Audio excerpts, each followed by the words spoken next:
Hello बच्चों, स्वागत है आपका हमारे YouTube चैनल इकोनॉमिक्स नॉलेज में। आज हम सीए फाउंडेशन की तैयारी करने वाले बच्चों के लिए इकोनॉमिक्स के थर्ड चैप्टर उत्पादन और लागत का सिद्धांत की वीडियो डाल रहे हैं। मैं झुंझुनू ज़िले की नवलगढ़ शहर में जो कोचिंग है इलाइट, वहाँ सीए फाउंडेशन की क्लास ले रहा हूँ। तो हमारे क्लास के जो वीडियो हैं वो इस चैनल पे डाल रहा हूँ। आज हम लागत के जो वीडियो है वो शुरू कर रहे हैं। 3 वीडियो में ये लागत का टॉपिक पूरा हो जाएगा। उम्मीद है आपको इससे काफ़ी फ़ायदा होगा। लागत, इसे उत्पादन की लागत भी कहते हैं और इसे सामान्य लागत भी कह दिया जाता है। तो लागत का मतलब क्या होता है? किसी भी वस्तु या सेवा का उत्पादन करने के लिए हम उत्पादन के साधनों पर जो खर्चा करेंगे उनका योग ही उत्पादन की लागत होती है। कोई नई चीज तो है नहीं भाई। किसी भी वस्तु या सेवा का उत्पादन करना है तो जो उत्पादक है या जो उद्यमी है उसे उत्पादन के साधनों को इकट्ठा करना पड़ता है और उनके सहयोग से उत्पादन होता है। और उन उत्पादन के साधनों का जब हम सहयोग लेंगे, उनका योगदान लेंगे, तो वो मुफ्त में तो योगदान देंगे नहीं, उनके बदले में कुछ ना कुछ हमें उनका प्रतिफल चुकाना पड़ेगा। तो उनके लिए तो वो आमदनी हो जाएगी और उत्पादक फर्म के लिए वो खर्चा हो जाएगा। और इन सब का अगर हम योग कर लें, यानी सारे खर्चों का योग कर लें, तो वही उत्पादन की लागत होती है। तो सीधी सरल से परिभाषा है, किसी भी वस्तु या सेवा का उत्पादन करने के लिए उत्पादन के साधनों पर जो कुल खर्चा किया जाता है उसी को हम उत्पादन की लागत या सामान्य भाषा में लागत कहते हैं। अब लागत को लेकर के कई प्रकार के वर्गीकरण आपके सिलेबस में शामिल किए गए हैं। ये आपने 12th में नहीं पढ़े थे, इसलिए आज हम वो सारे लागत के प्रकार लेंगे जो अभी आपने 12th में नहीं पढ़े थे। और उसके बाद में समय के आधार पर लागत का जो वर्गीकरण है, जो अल्पकालीन लागत, दीर्घकालीन लागत आपने 12th में पढ़ी थी, वो आएगा। ठीक है, तो एक एक करके शुरू करता हूँ। पहले दिया हुआ है, सबसे पहले आपके पास बुक है ना? हाँ, तो पहला है लेखांकन लागत और अर्थशास्त्रीय लागत।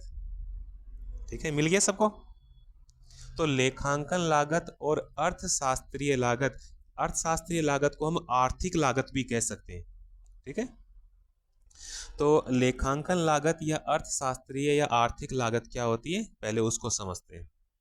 इसको समझने के लिए आप ये समझें कि किसी भी वस्तु या सेवा का उत्पादन जब किया जाता है तो जो उद्यमी होता है, जो उत्पादन कार्य का जोखिम लेता है, तो उद्यमी उत्पादन कार्य में 2 प्रकार के साधनों का इस्तेमाल करता है।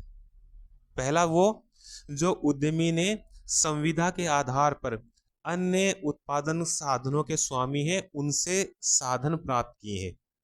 संविदा का मतलब होता है कॉन्ट्रैक्ट।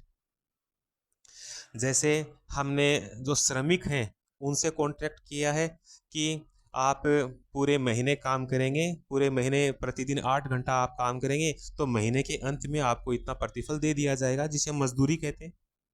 इसी प्रकार हमने जो भूमिपति है, उस भूमिपति से उसकी भूमि या बिल्डिंग हमने किराए पे ली है, तो प्रति माह उसका जो किराया होगा वो हम उसको चुकाएंगे।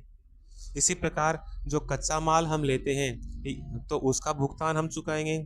इसी प्रकार उत्पादन कार्य के लिए हमने किसी से पूंजी उधार लिया, जैसे बैंक से लोन लिया है, तो उस लोन के एवज में हमें ब्याज चुकाना है।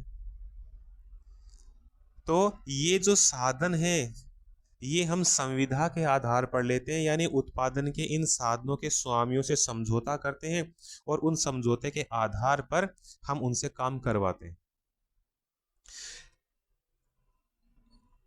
उत्पादन साधनों को जो हम भुगतान चुकाएंगे, क्योंकि ये उद्यमी द्वारा जो उधार लिए गए साधन है या संविदा पे जो काम कर रहे साधन है उनको चुकाया जाता है, तो इसे हम कहते हैं प्रत्यक्ष लागत। ठीक है, तो प्रत्यक्ष लागत क्या हुई?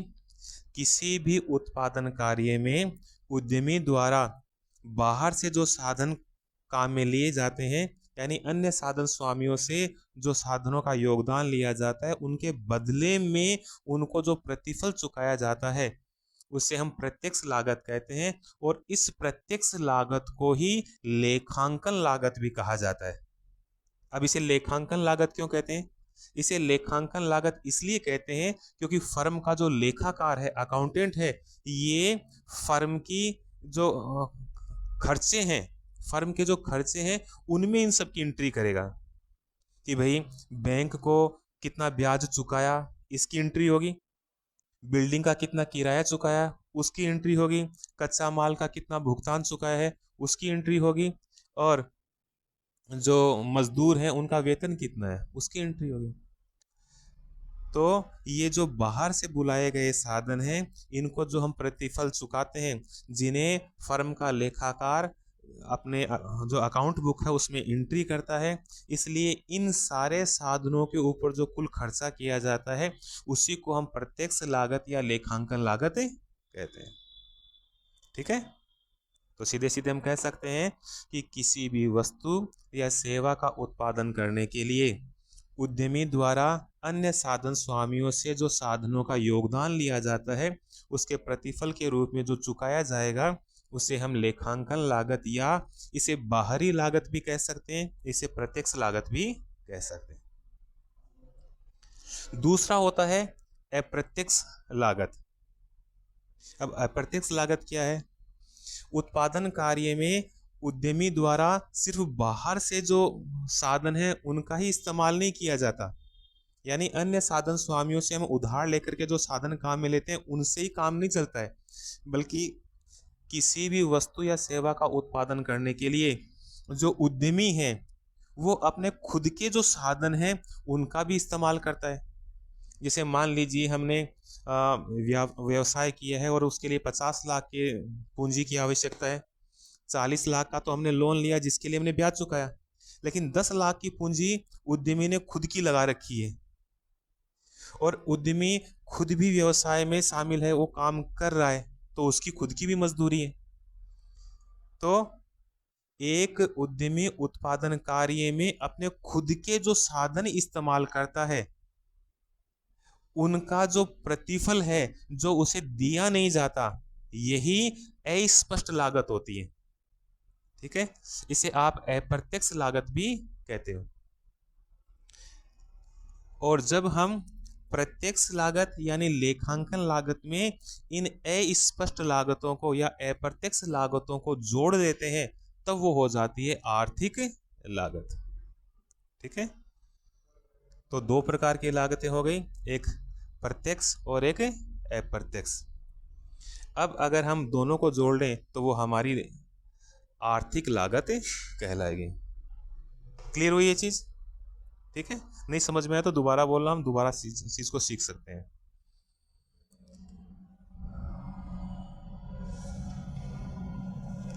इसके बाद में आता है, हाँ एक चीज और, ये मैंने आपको लाभ के बारे में बता दिया था। तो लाभ हम कैसे गणना करते हैं, पहले उसकी बात करें। लाभ, ठीक है, जब हम लाभ की गणना करते हैं तो TR यानी जो कुल आगम है, कुल आगम, इसमें से TC यानी कि कुल लागत को घटाते हैं। कुल लागत, सॉरी कुल लाभ लिख दिया, कुल लागत लिखना चाहिए था। कुल लागत, इसे हम घटाएंगे तो ये जो हमें प्राप्त होगा इसे हम लाभ या सकारात्मक लाभ कहते हैं। लाभ, इसी को हम अधिसामान्य लाभ भी कहते हैं। क्या कहते हैं? अधिसामान्य लाभ। ठीक है, तो फिर सामान्य लाभ क्या होता है, ये हमारे सामने आता है। सामान्य लाभ वास्तव में कोई भी उद्यमी उत्पादन कार्य में जो खुद के साधन इस्तेमाल करता है उन साधनों का इस्तेमाल अगर वो अपने व्यवसाय में नहीं करे, बल्कि इन साधनों को वो किसी दूसरी जगह इस्तेमाल करे, तो वहां से उसको जो मिल सकता था वो उद्यमी चाहता है कि उत्पादन कार्य में भी प्राप्त करे। अगर उतना उसे नहीं मिलेगा अपने व्यवसाय में, तो फिर वो उत्पादन बंद कर देगा। सरल भाषा में समझाऊं तो ऐसे कह सकते हैं कि जैसे मान लीजिए मैं उद्यमी हूं और मैं कोई व्यवसाय कर रहा हूं। अगर मैं अपना व्यवसाय नहीं करता और किसी दूसरे के यहाँ मैनेजर के रूप में काम करता और मुझे वहां से 25,000 रुपए की आमदनी हो सकती थी, वो मुझे 25,000 रुपए मैनेजर के रूप में दे देता, तो व्यवसाय में मेरी सेवाओं का कम से कम मुझे 25,000 तो मिलना ही चाहिए। दूसरी तरफ ये 10 लाख रुपए जो मैंने अपने व्यवसाय में लगा रखे हैं, अगर मैं अपने व्यवसाय में नहीं लगाता और बैंक में जमा करवा देता और 10 लाख रुपए का मुझे प्रति माह ये मान लीजिए कि 1,000 रुपए ब्याज मिलता, तो मैं अपने जो दो प्रकार के साधन मैंने यहाँ लगा रखे हैं, एक तो मेरी खुद की सेवाएं, दूसरी तरफ 10 लाख रुपए की पूंजी, तो इनका जो प्रतिफल है जो मैं कहीं से अर्जित कर सकता था, मेरा जो काम है उसके लिए 25,000 रुपए, और जो पूंजी मैंने लगा रखी है उसके लिए 1,000 रुपए ब्याज, तो ये जो 26,000 रुपए की राशि है ये वो सामान्य लाभ है जो मैं अर्जित करना ही चाहता हूं। अगर मुझे ये 26,000 रुपए नहीं मिलेंगे तो मैं अपना व्यवसाय बंद कर दूंगा और कहीं दूसरी जगह काम कर लूंगा।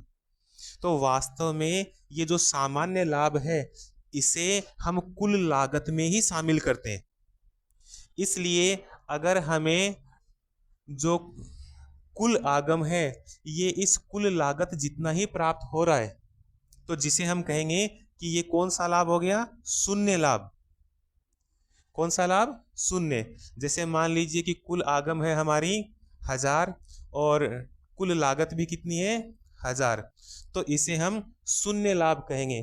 और वास्तव में ये लाभ शून्य लाभ नहीं होता, ये हमारा जो सामान्य लाभ है ये हमें मिल रहा है। लेकिन व्यवसाय में सिर्फ सामान्य लाभ से काम नहीं चलता, व्यवसायी इस सामान्य लाभ से अधिक प्राप्त करना चाहता है, उसी को हम कहते हैं अधिसामान्य लाभ। ठीक है, चलो।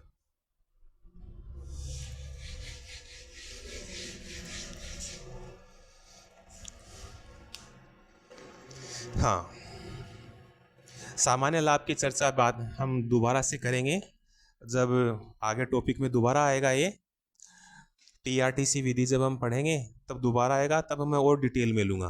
अभी आगे हम बात करते हैं। तो दूसरा पॉइंट है परिव्यय लागत और अवसर लागत। परिव्यय लागत को इंग्लिश में कहते हैं आउटले कॉस्ट, और जो अवसर लागत है इसे इंग्लिश में कहते हैं अपॉर्चुनिटी कॉस्ट। तो परिव्यय लागत या आउटले कॉस्ट क्या है, बड़ा आसान है।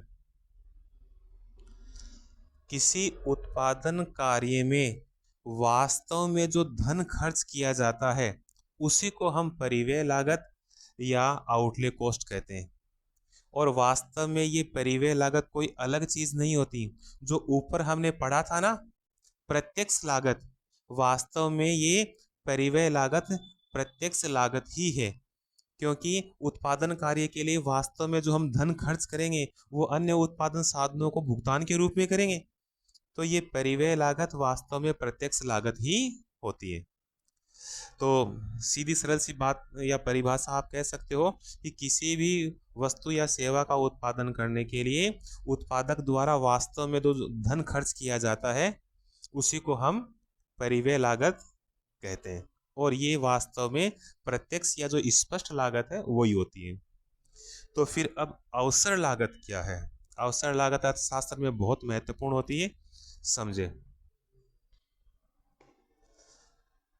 मैंने बताया था कि उत्पादन के जो साधन हैं उनके वैकल्पिक उपयोग होते हैं।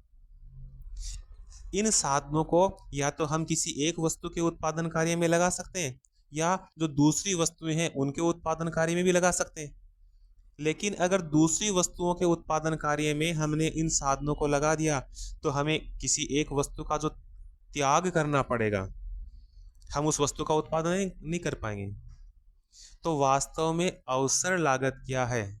अगर सरल भाषा में मैं कहूं तो किसी वस्तु या सेवा का उत्पादन करने के लिए जिस दूसरे सर्वश्रेष्ठ अवसर का हमने त्याग कर दिया है, उस दूसरे सर्वश्रेष्ठ अवसर का जो मूल्य है उसी को हम अवसर लागत कहते हैं। परिभाषा के हम रूप में हम कह सकते हैं कि किसी वस्तु या सेवा की एक इकाई का उत्पादन करने की अवसर लागत दूसरी सर्वश्रेष्ठ वैकल्पिक वस्तु की मात्रा का वो मूल्य है जिसका हमने वस्तु की एक इकाई का उत्पादन करने के लिए त्याग कर दिया है। तो ये जो त्याग हमने किया है ये वास्तव में अवसर लागत है। जैसे आप ये मान लीजिए कि हमारे पास कुछ साधन है, साधन के रूप में आप ये कह सकते हो कि एक कारपेंटर यानी कि जो लकड़ी का काम करने वाला कारीगर है उसकी हमारे पास कुछ सेवाएं हैं, यानी कि कुछ घंटे वो हमारे लिए काम कर सकता है और हमारे पास थोड़े से लकड़ी के टुकड़े हैं। अब इनसे हम क्या क्या काम कर सकते हैं, ठीक है। तो जैसे मान लीजिए कि इनसे हम एक बेड बना सकते हैं और इस बेड की कीमत बाजार में मान लीजिए कि 20,000 रुपये है, ठीक है। और अगर ये बेड न बनाए और हम क्या बनाएं, कुर्सी बनाएं, ठीक है, कुर्सी बनाएं और जितनी लकड़ी और कारीगर की सेवाएं हमने इस्तेमाल की है उतना ही इस्तेमाल अगर हम करें तो 4 कुर्सियां बन सकती हैं और एक कुर्सी की कीमत मान लीजिए कि 6,000 रुपये, तो 6 चौक 24,000। जो 4 कुर्सियां हैं, ठीक है, कितनी है, 4 है, तो जो 4 कुर्सी हैं इनका बाजार मूल्य है 24,000 रुपये। अगर हम कुर्सी भी नहीं बनाए, टेबल बनाए और मान लीजिए कि 2 टेबल बन सकती हैं और इन दोनों टेबलों की कीमत है वो 7,000 रुपये है, तो 14,000 रुपये कीमत हो गई, ठीक है। लेकिन और भी चीज बन सकती है, जैसे मान लीजिए कि सोफा बन सकता है, ठीक है, और जो सोफा की कीमत है मान लीजिए बाजार में कितनी कर दूं, 27,000 कर दूं, ये लो 27 कर दी। लेकिन हमने इन चारों विकल्पों का त्याग कर दिया है और हमने जो कारीगर की सेवा है और जो लकड़ी के टुकड़े हैं उनका इस्तेमाल करके एक लकड़ी की अलमारी बनाई। लकड़ी की अलमारी होती है ना, तो लकड़ी की अलमारी बनाई, एक अलमारी बनी। अब जब हम एक अलमारी बनाएंगे, ये एक अलमारी हमारी बनी, तो इस अलमारी को बनाने के लिए हमारे पास जो ये अवसर है कि टेबल बना सकते थे, कुर्सी बना सकते थे, बेड बना सकते, सोफा बना सकते, इन अवसरों का त्याग किया गया। अब इनमें सर्वश्रेष्ठ दूसरा अवसर क्या था, विकल्प क्या था, तो अर्थशास्त्र में दूसरा सर्वश्रेष्ठ विकल्प वो माना जाता है जिसकी बाजार में कीमत सबसे ज्यादा होती है। अब इन सब में सबसे ज्यादा कीमत किसकी है, ये 20 का, ये 24 का, ये 14,000 का, ये 27,000 का सोफा बन सकता है। तो दूसरा सर्वश्रेष्ठ विकल्प हमारे पास क्या है, सोफा, जिसकी कीमत है 27,000 रुपए। तो हम ये कहेंगे कि अलमारी की अवसर लागत 27,000 रुपए है जिसका हमने त्याग किया है, ठीक है, समझ में आई चीज। तो हम कह सकते हैं किसी भी वस्तु की एक इकाई का उत्पादन करने की अवसर लागत दूसरे सर्वश्रेष्ठ वैकल्पिक वस्तु की वह मूल्य है जिसका हमने वस्तु का उत्पादन करने के लिए त्याग कर दिया है, तो ये कहलाएगी हमारी अवसर लागत। क्लियर हुई बात। तो परिव्यय लागत और अवसर लागत आप समझ पाए। अगला देखें आप, हाँ, ये बिल्कुल नई चीज आप लोगों को एक और मिलेगी। एक अलग लागत है सीधी या पता लगाने योग्य लागत, और दूसरा है इसके साथ ही अप्रत्यक्ष या पता न लगाने योग्य लागत ये क्या होती है? ठीक है, तो पहले मैं बता रहा हूं, सीधी या पता लगाने योग्य लागत। सीधी या पता लगाने योग्य लागत का मतलब उस लागत से है, उस खर्चे से है जो सीधा वस्तु के उत्पादन कार्य या उसके जो परिचालन है उससे जुड़ा हुआ है। यानी हम किसी वस्तु का उत्पादन करें तो उसके लिए जो सीधा सीधा हमारा खर्चा हो रहा है वो पता लगाने योग्य लागत या सीधी लागत है। इसका सीधा संबंध वस्तु के उत्पादन से होता है और इसकी गणना आसानी से की जा सकती है। एक छोटा सा उदाहरण देता हूं, जैसे मान लीजिए ये हमारे पास प्लास्टिक की चेयर है और हम 5 चेयर बना रहे हैं। ठीक है, इन्हें हटा दूं।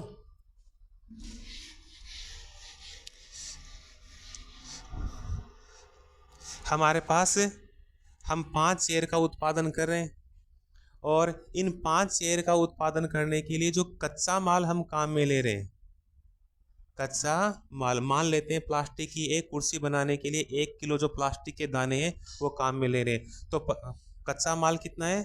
5 किलोग्राम। ठीक है, हिंदी में लिख दूं,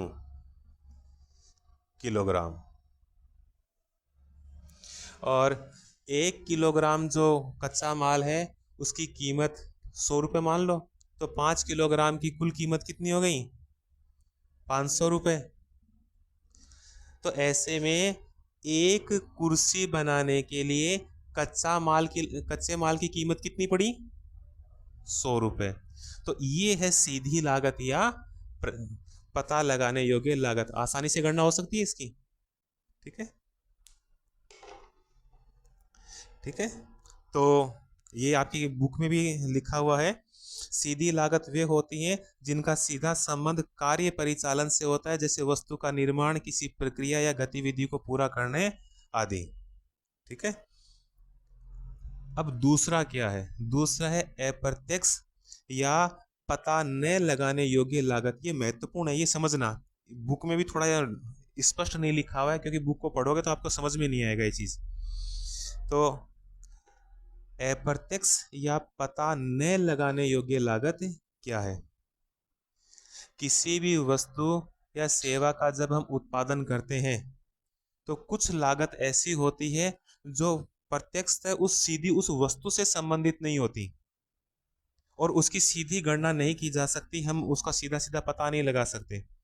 जैसे मान लीजिए कि कोई एक फर्म है, उसका ऑफिस है और कारखाना भी अलग है, तो ऐसे में उस ऑफिस का किराया और उस कारखाने का किराया और उस फर्म के ऊपर लगने वाला जो टैक्स है,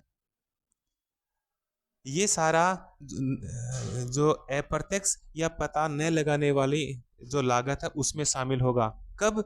जब उस फर्म में बहुत सारी वस्तुओं का एक साथ उत्पादन हो रहा हो, जैसे कुर्सियां भी बन रही हैं, उसमें डस्टर भी बन रहे हैं, उसमें कोई दूसरी चीजें भी बन रही हैं। तो ऐसे में हम ये नहीं कह सकते कि ये प्लास्टिक की जो कुर्सी बनाई है इसके ऊपर कुल कितना खर्चा पड़ रहा है, प्रति कुर्सी के ऊपर कितना खर्चा पड़ रहा है, इसकी गणना हम नहीं कर सकते। ठीक है, तो इसीलिए इसे पता न लगाने योग्य लागत या अस्पष्ट लागत कहते हैं। कई प्रकार की होती हैं, जैसे आप में बुक में हेडिंग दिए हुए हैं, सुविधाएं एवं उपयोगिताएं।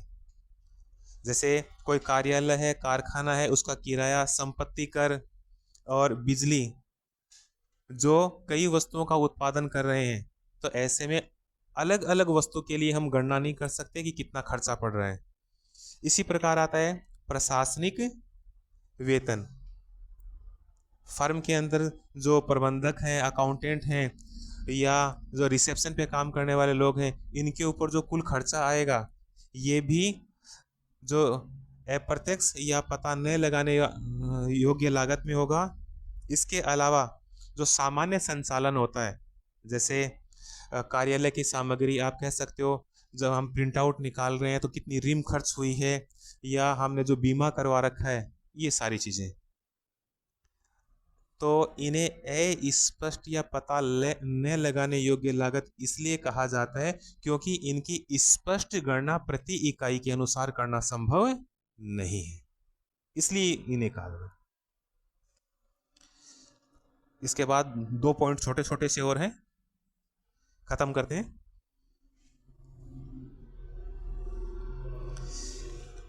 हाँ,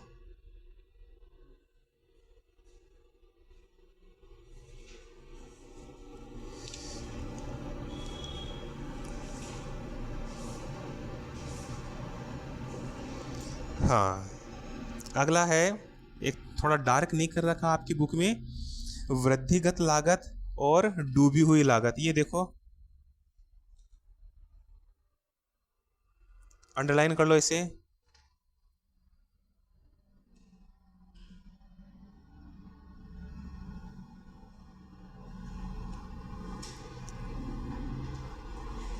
कर लिया? ठीक है, हाँ। तो सबसे पहले हम बात करते हैं वृद्धिगत लागत। वृद्धिगत लागत क्या होते हैं? वृद्धिगत लागत का जो संबंध है वो सीमांत लागत की से होता है। किसी व्यवसाय में जो निर्णय लिया जाता है और उस निर्णय की वजह से हमारी फर्म की लागत में जो वृद्धि होती है, वास्तव में उसी को वृद्धिगत लागत कहते हैं।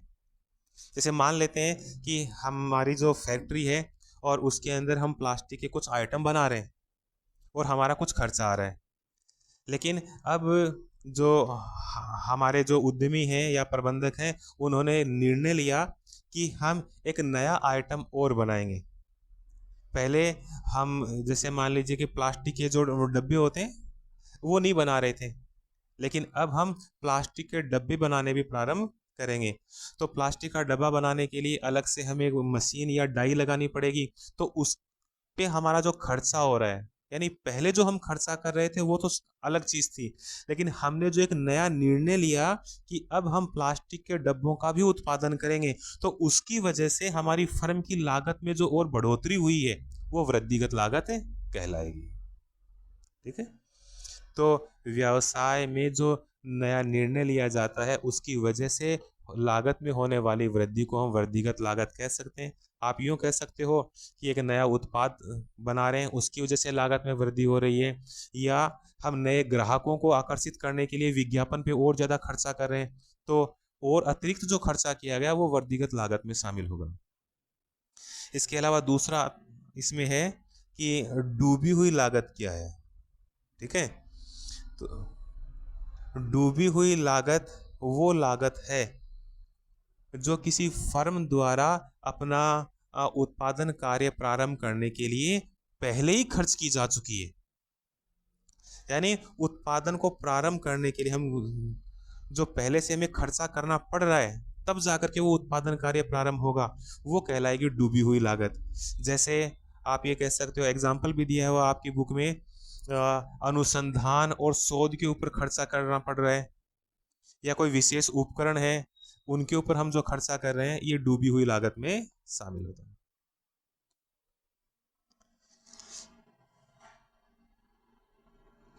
हाँ, नेक्स्ट पॉइंट है ऐतिहासिक लागत और बदलाव लागत। ये सारी चीजें आपके लिए नई है बिल्कुल, थोड़ा इसलिए अजीब सा लग रहा है।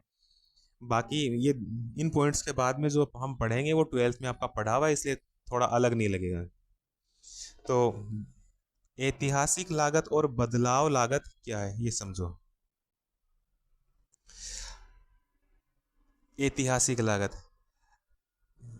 किसी भी वस्तु या सेवा का उत्पादन करने के लिए हमारी फर्म ने पहले जो कुछ खर्चा किया है उससे हम ऐतिहासिक लागत कहते हैं। जैसे एग्जाम्पल दिया हुआ है, मशीन के ऊपर हमारा खर्चा हो गया है, इमारत के ऊपर जो हमारा खर्चा हो गया है, ये और यह हमने जो और व्यवस्थाएं कर रखी हैं उनके ऊपर जो खर्चा हो गया है, ये हमारी ऐतिहासिक लागत है। फिर बदलाव लागत क्या है? इसे रिप्लेसमेंट कॉस्ट कहते हैं अंग्रेजी में। हमारे पास जो पूंजीगत संपत्ति है, जो मशीन है, अब उत्पादन कार्य करेंगे तो उसमें टूट फूट भी होगा या मशीन पूरी तरह से खराब भी हो जाएगी। तो हमारी जो पुरानी पूंजी है, संपत्ति है, उसको बदलने के लिए, यानी जैसे कोई नई मशीन हम खर्च कर रहे हैं, पुरानी मशीन को हटा करके नई मशीन हम लगा रहे हैं उसकी जगह, तो वो कहलाएगी हमारी बदलाव लागत। ठीक है।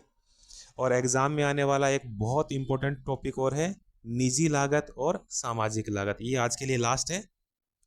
निजी लागत जिसे हम प्राइवेट कॉस्ट और सामाजिक लागत जिसे सोशल कॉस्ट कहते हैं, ये क्या है? निजी लागत का मतलब उत्पादक द्वारा, जो मैंने पहले थोड़ी देर पहले पढ़ा है ना, स्पष्ट लागत और जो अस्पष्ट लागत है उनका जोड़ ही निजी लागत होता है।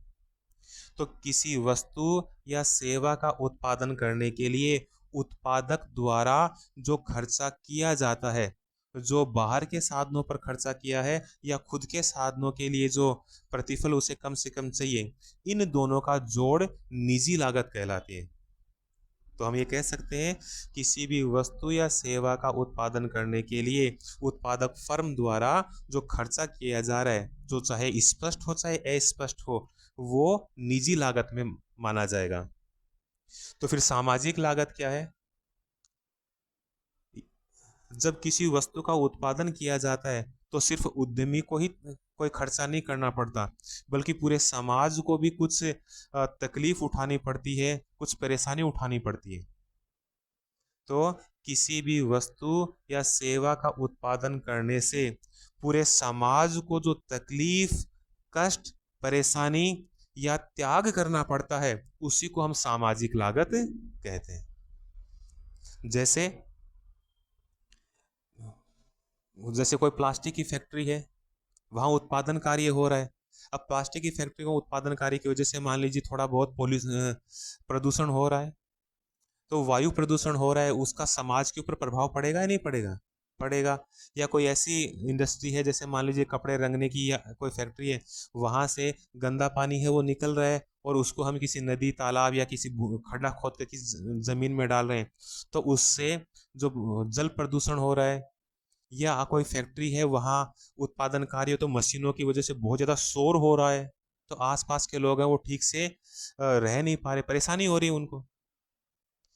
तो समाज को ये जो तकलीफ हो रही है, चाहे वो वायु प्रदूषण के रूप में हो, चाहे ध्वनि प्रदूषण के रूप में हो, चाहे जल प्रदूषण के रूप में हो, इनके लिए फर्म द्वारा कोई भुगतान नहीं किया जाता। फैक्ट्री में उत्पादन कार्य हो रहा है, वायु प्रदूषण से कुछ लोगों को मान लीजिए फेफड़े हैं उनके खराब हो गए हैं, सांस लेने में तकलीफ हो रही, किसी को टीबी हो गई है, तो क्या फर्म का मालिक उन्हें भुगतान करेगा कि भाई मेरी फैक्ट्री की वजह से आपको टीबी हो गई है, तो आपके इलाज का खर्चा मैं देता हूँ? कोई नहीं देगा। या वायु प्रदूषण हो गया है, तो वायु प्रदूषण को ठीक करने के लिए मैं कुछ काम करूंगा? कोई नहीं किया जाता। तो किसी वस्तु या सेवा का उत्पादन करने के लिए पूरे समाज को जो तकलीफ, कष्ट और परेशानी झेलनी पड़ती है, जिसके लिए फर्म द्वारा कोई भुगतान नहीं किया जाता, उसे हम सामाजिक लागत कहते हैं। ठीक है। तो आज के लिए इतना काफी है। ठीक है। Okay, thank you.